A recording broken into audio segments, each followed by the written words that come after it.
Opinion Tamil பார்வையாளர் அனைவருக்கும் வணக்கம். இன்றைய நேர்காணலில் நம்மோடு இணைந்திருப்பவர் திராவிட இயக்க சிந்தனையாளர் திரு வல்லம் பசீர் அவர்கள். சார் வணக்கம். வணக்கம். மேற்கு வங்கத்திற்கு பயணப்பட்ட பிரதமர் மோடி அவர்கள் ஆபரேஷன் சிந்தூர் இன்னும் முடியல, ஆபரேஷன் பெங்கால் அடுத்து பண்ண போறோம் அப்படின்னு சொல்லி பேசியிருக்கிறார். இதற்கு கடுமையான எதிர்வினைவை அந்த மாநிலத்துடைய முதலமைச்சரான மம்தா பானர்ஜி ஆற்றியிருக்கிறார் அப்படின்னே சொல்லலாம்.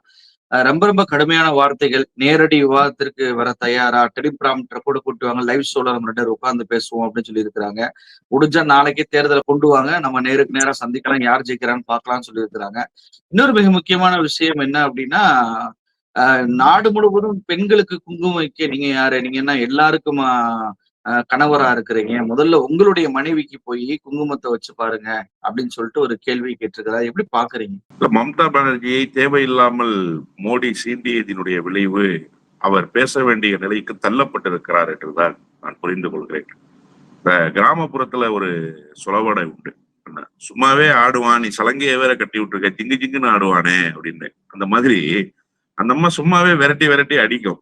இப்போ அந்த மாநிலத்துக்குள்ளேயே போய் ஆபரேஷன் பெங்கால்னு நான் தயார் பண்ண போறேன், தயார் ஆகிட்டேன் அப்படிங்கிற அந்த டிக்ளரேஷன் இருக்குல்ல, அதை அந்த அம்மாவுக்கு டைரக்ட் சேலஞ்சா அந்த அம்மா எடுத்துக்கிட்டாங்க. அதனாலதான் இவ்வளவு பேச வேண்டிய கட்டாயத்துக்கு தள்ளப்பட்டு கிழிச்சு நார் நாரா தொங்க விட்டுருக்கிறாங்க மோடின்னு தான் நான் புரிஞ்சுக்கிறேன். அதுல ரொம்ப முக்கியமா என்ன அப்படின்னு சொன்னா, அவங்க கேட்கிற 2 கேள்விக்கு மோடியால பதில் சொல்லவே முடியாது. ஒண்ணு, அவங்க என்ன கேக்குறாங்கன்னா, நீங்க ஆபரேஷன் சிந்தூர்னு ஒண்ணு பண்ணீங்க, அதை பற்றி ஒரு நடவடிக்கைய உலக நாடுகள் முழுமைக்கும் கொண்டு போய் சேர்க்கணும், இந்தியாவினுடைய நிலைமை என்னன்னு சொல்லும்போது, நாங்க அன்கண்டிஷனல் சப்போர்ட் இந்திய அரசுக்கு கொடுத்தோம். பாஜக அரசு மோடி செய்தது சரியா தவறா, அங்க நடந்த தாக்குதல்கள் எத்தகைய தாக்குதலாக இருந்தது, அந்த தாக்குதலுக்கு முன்னணி என்ன பின்னணி என்ன, இதெல்லாம் நாங்க எந்த விதத்திலையும் கன்சிடர் பண்ணிக்கவே இல்லை. நீங்க அனைத்து கட்சி குழுன்னு ஒண்ணு ஃபார்ம் பண்றீங்க, அதுல திரிணாமுல் காங்கிரஸும் இடம்பெறுது. அதான் ரொம்ப முக்கியம். அங்க திரிணாமுல் காங்கிரஸும் இடம்பெறுது. உலக நாடுகள் முழுமைக்கும் போய் ஒருமித்த குரல்ல, இவ்வளவு ஏங்க அசாத்துதீன் ஓவைசி உட்பட எல்லோரும் இந்தியா பாகிஸ்தானுக்கு எதிரான யுத்தத்தை திறம்பட நடத்தி இருக்கு அப்படிங்கிற அந்த அக்னாலஜ்மெண்ட் சர்டிபிகேட்டை கொடுக்குற அளவுக்கு ஒரு விஷயத்துல துணை நின்றாங்க இந்தியாவுக்குன்னு தான் சொல்லணும். அது பாஜக, மோடி, அமித்ஷா, ராஜ்நாத் சிங் இப்படி எல்லாம் யாரும் எதுவுமே பிரிச்சு பார்க்கல. இது நம்ம நாடு, நம்ம நாட்டுக்கு எதிராக ஒரு தீவிரவாத அச்சுறுத்தல். அந்த தீவிரவாத அச்சுறுத்தலை எதிர்கொள்வதற்கு நாம் எல்லோரும் ஓரணியில் நிற்க வேண்டும் என்கிற அந்த நிலைப்பாட்டோடு எல்லா அரசியல் கட்சிகளும் நின்றுருக்கு. ஆனா நீங்க இங்க என்ன சொல்றீங்கன்னா, ஆபரேஷன் சிந்தூர் பண்ணது மாதிரி ஆபரேஷன் பெங்கால் பண்ண போறேன், என்ன செய்ய போறீங்க? மேற்கு வங்கத்துல கொண்டு மிலிட்டரி போர்ஸை குமிச்சு துப்பாக்கி எடுத்து சுட போறீங்களா மம்தா பானர்ஜிய? இடதுசாரி தோழர்களை சுட்டு கொல்ல போறீங்களா? என்ன மாதிரியான பேச்சு இது? அப்போ உங்களுக்கு சிந்தூர் எதுக்கு பயன்பட்டிருக்குங்கிறத நீங்களே உங்க வாயால சொல்லிட்டீங்க. நாம என்ன சொல்றோம்னா, சிந்தூர் என்பது அரசியலுக்காக பயன்படுத்தப்படுது. இந்த சிந்தூர் ஆபரேஷன் பேர் வச்சதுக்கு பின்னாலேயே அரசியல் இருக்கு. இதை முழுக்க முழுக்க இந்த தீவிரவாத நடவடிக்கையை வாக்குகளாக மாற்றிக் கொள்வதற்கு பாஜக முயற்சிக்குதுன்னு நாம வைக்கிற குற்றச்சாட்டை நீங்க என்ன குற்றச்சாட்டு சொல்றது? ஆமாண்டா, நான் அப்படிதான் செய்யறேன் அப்படின்னு சொல்லி மோடியே தன் வாயால் கெட்டு போயிருக்கிறார் என்றுதான் நான் புரிந்து கொள்கிறேன். அததான் நம்ம கடுமையா சாடுறாங்க. ஒண்ணு. இன்னொன்னு, நீங்க மோடியினுடைய பேச்சு இருக்குல்ல, அது ஒரு அபத்தத்தின் உச்சம் என்றுதான் சொல்ல வேண்டும். ஒரு நாட்டுக்கு எதிரான தீவிரவாத தாக்குதல், இந்த நாடு ஒட்டுமொத்த குரலை இந்த நாட்டினுடைய பாதுகாப்பு கருதி உயர்த்தி இருக்கு. நீங்க தமிழ்நாட்டுல ஒரு ரேலி நடத்த வேண்டிய கட்டாயம் என்ன இருக்குன்னு நீங்க நினைக்கிறீங்க? என்ன அவசியம் வந்துச்சுன்னு நீங்க நினைக்கிறீங்க? ஆனாலும் தமிழ்நாட்டு முதலமைச்சர் அந்த ரேலியை நடத்திட்டாரு. அவர் என்னவா நினைச்சு நடத்தினார்னா, இது பாஜக அரசுக்கு துணை நிற்கிறோம், இந்த ராணுவத்தினுடைய நடவடிக்கை சரியா தவறா, போர் வேணுமா வேணாமா, அதெல்லாம் ஒரு புறத்துல இருக்கு. அதெல்லாம் கொள்கை சார் விஷயங்களா இருக்கு, மாநில சார் விஷயங்களா இருக்கு, விருப்பு வெறுப்புகளுக்கு உட்பட்ட விஷயங்களா இருக்கு. இது எல்லாவற்றையும் கடந்து இந்தியா என்கிற தொகுப்புக்குள்ள நம்ம இருக்கோம். இப்ப இந்தியாங்கிற தொகுப்புக்கு ஒரு ஆபத்து வந்துருச்சுங்கிறப்ப, முதல் பேரணி எனக்கு தெரியும் அதுதான் நிறைவு பேரணியும் கூட, கடைசி பேரணி அதுதான் நினைக்கிறேன். அதன் பிறகு வேற யாரும் நடத்தலன்னு நினைக்கிறேன். அப்போ தமிழ்நாடு துணை நின்றுச்சு. இவை இப்படித்தானே ஒவ்வொரு மாநிலங்களும் விருப்பு வெறுப்புகளுக்கு அப்பாற்பட்டு துணை நின்றுச்சு. அன்கண்டிஷனல் சப்போர்ட் கொடுத்துட்டாங்கல்ல. அப்போ இந்த விஷயத்துல நீங்க இவ்வளவு மோசமான ஒரு அரசியல், அதுவும் யார் உங்களுடைய பக்கம் நின்றார்களோ அந்த கட்சியவே காயப்படுத்துகிற ஒரு அரசியலை பண்றீங்கல்ல. ஏன் நீங்க அந்த அரசியலை பண்றீங்க? உங்களுக்கு ஏன் அவ்வளவு மலிவான அரசியல் குறுக்கு புத்தி வந்திருக்கு? அரசியல் எண்ணம் இருப்பது தவறு இல்லை. அரசியல் கட்சி நடத்துகிற எல்லோருக்கும் அரசியல் எண்ணம் தான் இருக்கணும்.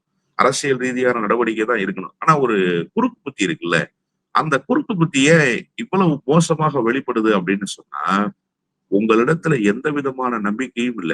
நீங்க இந்த ஓராண்டு நிறைவு செஞ்சிட்டீங்கல்ல, 3வது முறை. என்ன செஞ்சு கழிச்சீங்க?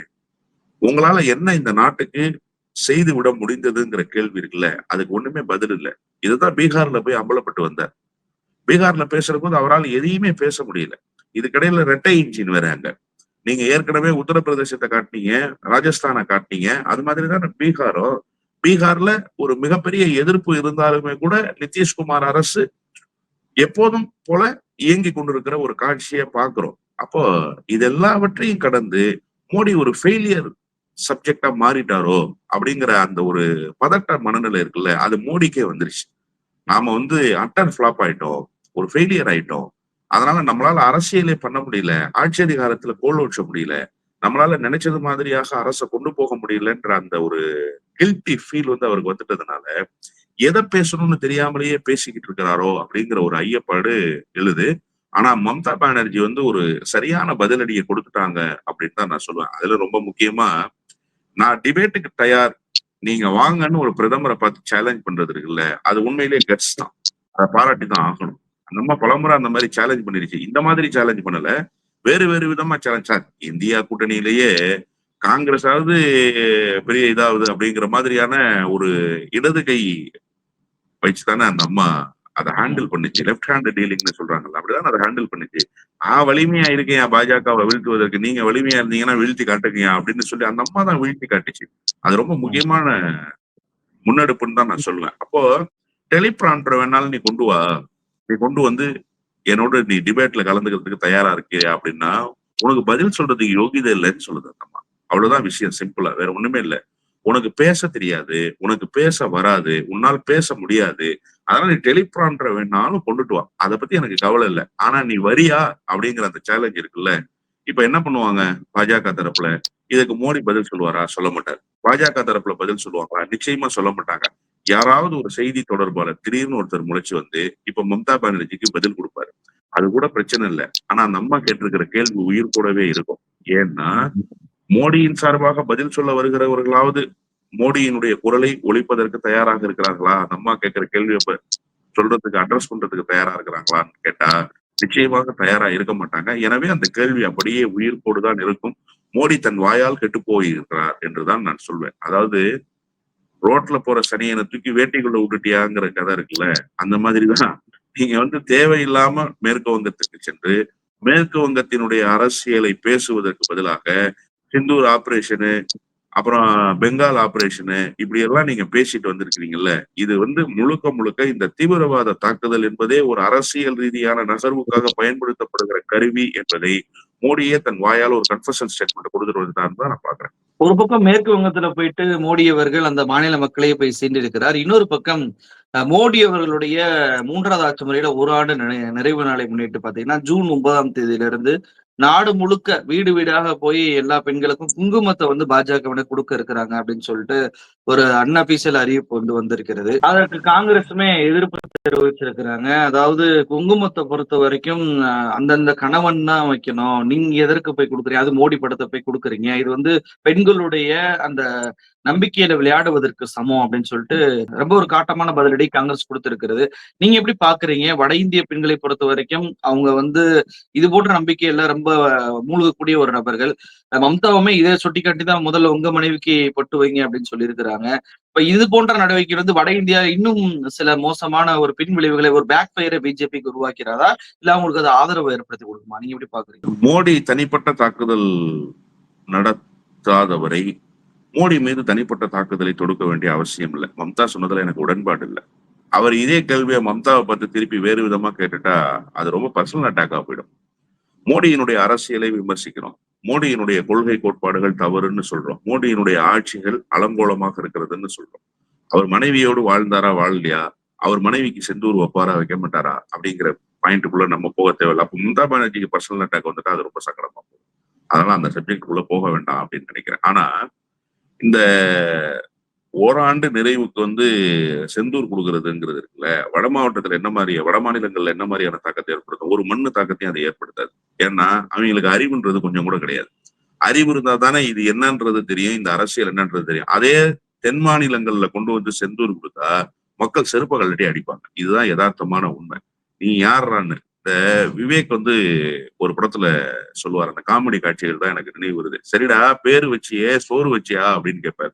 அந்த மாதிரி நீ செந்தூர் எதுக்கு கொடுக்குற? கணவன் மனைவி அந்த தாம்பத்தியம், அந்த திருமண வாழ்வு என்பது அதற்கு உண்டான அந்த இந்து முறையினுடைய அடையாளம். அந்த குங்குமத்தை வச்சுக்கிறது அப்படிங்கிறது கணவனை இழந்தவர்கள் வைக்க மாட்டாங்க. ஆனா அந்த கணவனுக்கு உண்டான வேலை வாய்ப்புகளை, அந்த கணவனுக்கு உண்டான பொருளாதாரத்தை, அந்த குடும்பம் செழிப்பதற்கான வசதி வாய்ப்புகளை இந்த அரசு உருவாக்கி இருக்கா அப்படிங்கிற கேள்வி இருக்குல்ல. அதற்கு எந்த விதமான பதிலையும் நீங்க சொல்லவே முடியாது. குடும்ப பெண்களினுடைய சிரமங்கள் இருக்குல்ல, அது இந்த மோடியினுடைய ஆட்சி காலத்துல அதிகரிச்சிருச்சு அப்படிங்கிறது தான் இந்த கிட்டத்தட்ட 11 ஆண்டுகளை நிறைவு செய்றார். நீங்க இந்த ஓராண்டுன்னு சுருக்கிட கூடாது. ஏற்கனவே 5 வருஷம் ஒரு டேர்மு, அதற்கு முன்பு 5 வருஷம் ஒரு டேர்மு, 11 ஆண்டுகளை நிறைவு செஞ்சிட்டீங்கல்ல. இந்த 11 ஆண்டுகள்ல இந்த குங்குமம் தலைத்து நிற்பதற்கு, இந்த கணவன் மனைவி செழிப்பாக வாழ்வதற்கு நீங்க என்ன செஞ்சிருக்கீங்க அப்படிங்கிற ஒரு புள்ளி விவரத்தை எடுத்தீங்கன்னா ஒண்ணுமே இல்ல, ஜீரோ. அதாவது மன்மோகன் சிங் ஆட்சி காலத்துல இருந்த தனிநபர் வருமானத்தை விட இப்போது மக்களினுடைய தனிநபர் வருமானம் என்பது குறைந்து போயிருக்குங்கிறத புள்ளி விவர அடிப்படையில நம்ம பார்க்கிறோம்.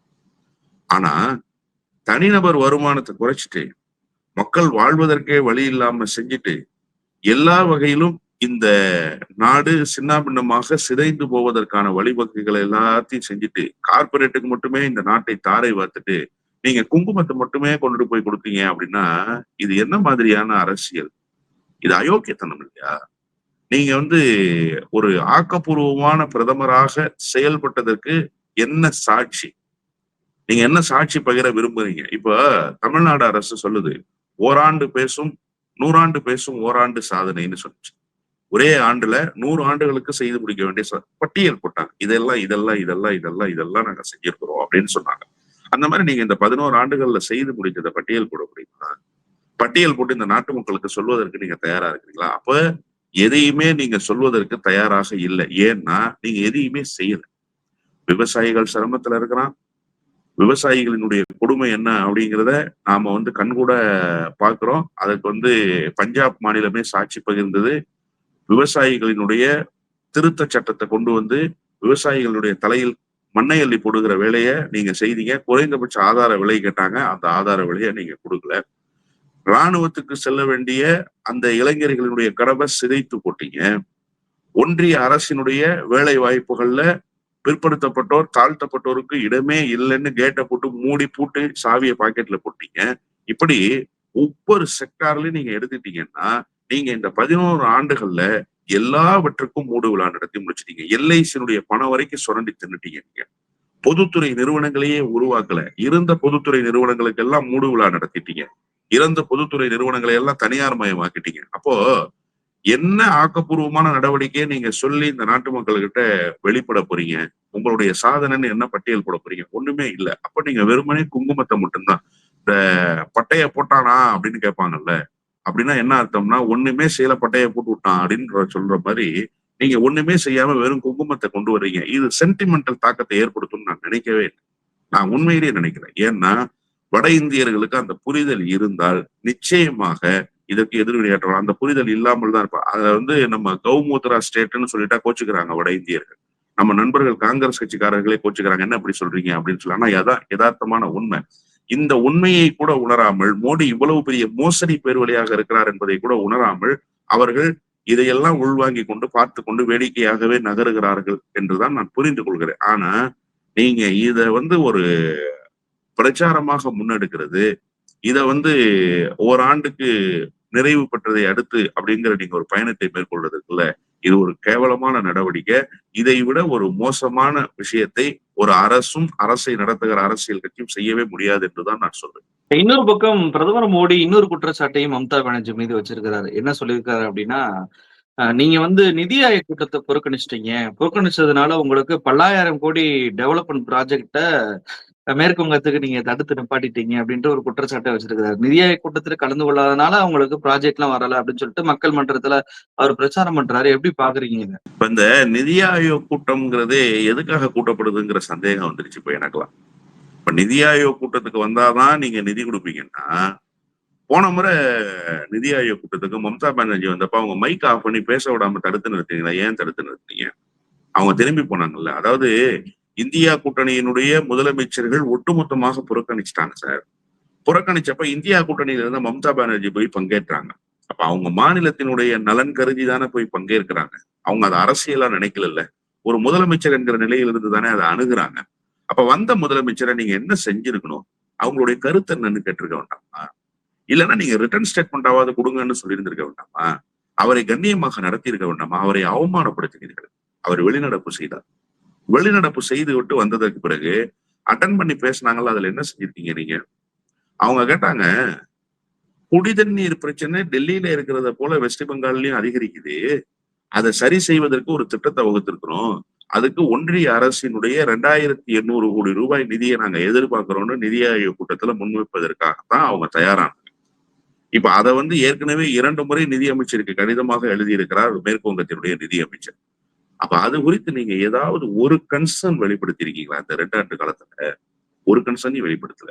அதை பத்தி செய்தியாவது ஏதாவது இருக்கா? எங்களுக்கு வந்துச்சு, நாங்க கன்சிடர் பண்றோம்னா சொல்லிருக்கீங்களா? குடிநீர் என்பது எவ்வளவு முக்கியத்துவம் வாய்ந்த பிரச்சனை. நீங்க இருக்க இடம், உடுக்க உடை, உண்ண உணவு, இதுதான் அடிப்படை மனிதனுடைய தேவை. இதை விட ஒரு முக்கியமான தேவை இருக்கு, குடிக்கிறதுக்கு தண்ணி. நீங்க இதெல்லாம் இல்லைன்னா கூட வாழ்ந்துடலாம். ஆனா குடிக்க தண்ணி இல்லைன்னா வாழவே முடியாது. அப்போ எவ்வளவு அத்தியாவசிய தேவைகளில் ஒன்றாக குடிநீர் இருக்கு. அதுக்காக ஒரு மாநில முதலமைச்சர் ஒரு கோரிக்கையை வைக்கிறாங்க. அந்த கோரிக்கை என்னவா இருக்குன்னு கூட நீங்க சொல்லாம, அந்த கோரிக்கையை பத்தின செய்திகள் கூட வெளியில வராம பத்திரமாக பாத்துக்கிட்டீங்க நீங்க. இப்ப எவ்வளவு மோசமான அணுகுமுறையை நீங்க கையில எடுத்திருக்கீங்கன்றது தெரியுதா? இன்னொன்னு, நிதி ஆயோக் கூட்டத்துக்கு வந்தாதான் நாங்க நிதி ஒதுக்குவோம். எந்த சட்டத்துல தர அப்படி சொல்லியிருக்கு? அது என்ன அணுகுமுறை அது? நீங்க கூட்டின கூட்டத்துக்கு வந்தாதான் நிதி கொடுப்பேன். நீங்க போடுற திட்டத்துக்கு கையெழுத்து போட்டாதான் நிதி கொடுப்பேன். நீங்க எதை சொல்றீங்களோ அதை செஞ்சாதான் நிதி கொடுப்பேன். நீங்க யாரு சார் முதல்ல? நீங்க இந்த நாட்டினுடைய பிரதமரா, இந்த நாட்டுக்கு மன்னனா? அதை சொல்லுங்க முதல்ல. நீங்க என்ன நினைச்சுக்கிறீங்கன்னா, சர்வபலம் பொருந்தி இருக்கிற ஹிட்லர் கூட இதை சொல்லலையே. I am the mighty state என்று சொன்னான்ல ஹிட்லர். அந்த ஹிட்லர் கூட இப்படி சொல்லல. ஹிட்லரை விட மோசமான மனிதராக நீங்கள் வெளிப்படுகிறீர்கள். அதான் இப்ப தமிழ்நாடு போய் நீதிமன்றத்துல ஒவ்வொரு முறையும் உங்களுக்கு சாட்டை அடி சம்மட்டை அடி கொடுத்துட்டே இருக்கு. இப்ப அதே மாதிரிதான் இன்னைக்கும் நீங்க பேசியிருக்கிறீங்க நிதி ஆயோக் கூட்டத்துல. சார், நிதி ஆயோக் கூட்டத்துக்கும் நிதி ஒதுக்குறதுக்கும் சம்மந்தமே இல்லை சார். இந்த மாட்டு மூளைகளுக்கு கொஞ்சம் கூட புரிவதே கிடையாது. நிதி என்று பெயர் வைத்ததாலேயே நிதி ஆயோக்கும் நிதி ஒதுக்குவதும் ஒன்று என்று நினைக்கிறார்கள். நிதி ஆயோக்கினுடைய கட்டமைப்பு என்பது வேறு. நிதி ஆயோக்கினுடைய செயல்பாடு என்பது வேறு. அதில் முதலமைச்சர்கள் கலந்து கொண்டு கோரிக்கை வைப்பது என்பது வேறு. நிதியை ஒதுக்குவது என்பது வேறு. நீங்க நிதி ஆயோக் கூட்டத்துல கலந்துக்கிறாங்க, நிதி ஆயோக் கூட்டத்துல கலந்துக்கல, அதனால நாங்க நிதி ஒதுக்கல. நிதி ஆயோக் கூட்டத்துல கலந்துக்கல, ஏன் மேற்கு வங்கத்துல ஜிஎஸ்டி கலெக்ட் பண்ண? ஏன் மேற்கு வங்கத்தினுடைய வரி வருவாய் இருக்கு? அது கூடவோ குறையவோ தமிழ்நாடு மாதிரி இருக்கா, மராட்டிய மாதிரி இருக்கா? அதுல அந்த பாயிண்ட்டுக்குள்ளலாம் நான் போகல. ₹1 இருக்கட்டுமே, நீ ₹1 ஏன் வாங்கிக்கிற? நிதி ஆயோக் கூட்டத்துல கலந்துக்கல, நான் அந்த ₹1 வாங்க மாட்டேன் சொல்லி பாரு. சொல்றதுக்கு துணிச்சல் இருக்கா உனக்கு? அங்க போய் பிச்சை எடுக்கிற மாநிலங்கள்ல போய் அவன் கொடுக்குற காசை வாங்கி திங்கிற, அவன் கொடுக்குற காசை வாங்கிக்கிட்டு மற்றவனுக்கு படி அளக்குறன்ற பேர்ல ராஜரீகம் பண்ணிட்டு இருக்க. அதெல்லாம் நீ செய்து முடிச்சுட்டு நிதி ஆயோக் கூட்டத்துல பங்கேற்கல அப்படின்றது இருக்குல்ல, இது ஒரு கடந்தெடுத்த அயோக்கியத்தனம். அயோக்கியத்தனம்னு கூட சொல்ல மாட்டான். அதை தாண்டி ஒரு மோசமான வார்த்தை இருந்தா அதை தான் பயன்படுத்தணும். இந்த அளவுக்கு ஒரு மோசமாக ஒரு அரசியல் செய்யக்கூடிய நிலைக்கு ஒரு பிரதமர் வரக்கூடாது. இந்த பிரதமர் ஒரு களங்கத்தை கற்பிக்கிறார். அதாவது பிரதமர் என்கிற பொறுப்புக்கு ஒரு பெரிய களங்கத்தை ஏற்படுத்துகிற பிரதமராகவே வெளிப்படுகிறார். அதாவது பொய்யை சொல்றது, ஒரு நாட்டினுடைய அச்சுறுத்தலை பயன்படுத்தி அரசியல் செய்யறது, அதை வைத்து எதிர்க்கட்சிகளை விமர்சிக்கிறது, அட்டாக் பண்ணிடுவேன் எதிர்க்கட்சிகளைங்கிற இந்த கோமாளித்தனமாக பேசுவது, நிதி ஆயோக் கூட்டத்துல ஏன் நீங்க கலந்துக்கல, அதனாலதான் உங்களுக்கு நிதி ஒதுக்கல அப்படின்னு பேசி அம்பலப்பட்டு போறது. இப்படி எல்லாம் இதற்கு முன்பு சுதந்திர இந்தியாவில் எந்த பிரதமரும் பேசி அம்பலப்படவில்லை. மொத்தத்தில் மோடிக்கு எதிரி வேற யாருமே இல்லை சார். மோடிக்கு காங்கிரஸோ, மோடிக்கு திமுகவோ, மோடிக்கு திரிணாமுலோ எதிரி கிடையாது. அவரோட வாயே தான் அவருக்கு எதிரி. தவளை தன் வாயால் கெடும்ன்ற மாதிரி மோடி தன் வாயால் கெட்டு போய் கொண்டே இருக்கிறார். அவர் இன்னும் நல்லா பேசணும். தமிழ்நாட்டுக்கு ஒரு ரவி மாதிரி இந்தியாவுக்கு ஒரு மோடி. நல்லா பேசத்தான் அவருடைய முகம் அம்பலப்பட்டு அவர் பக்கம் மக்கள் திரும்பி கூட பார்க்க முடியாத சூழல் உருவாகி போகும் என்றுதான் நான் சொல்வேன். நிகழ்ச்சியில் கலந்து கொண்டு பல்வேறு தகவலை நம்ம நேரிட்ட பகிர்ந்துட்டீங்க. ரொம்ப நன்றி சார். நன்றி.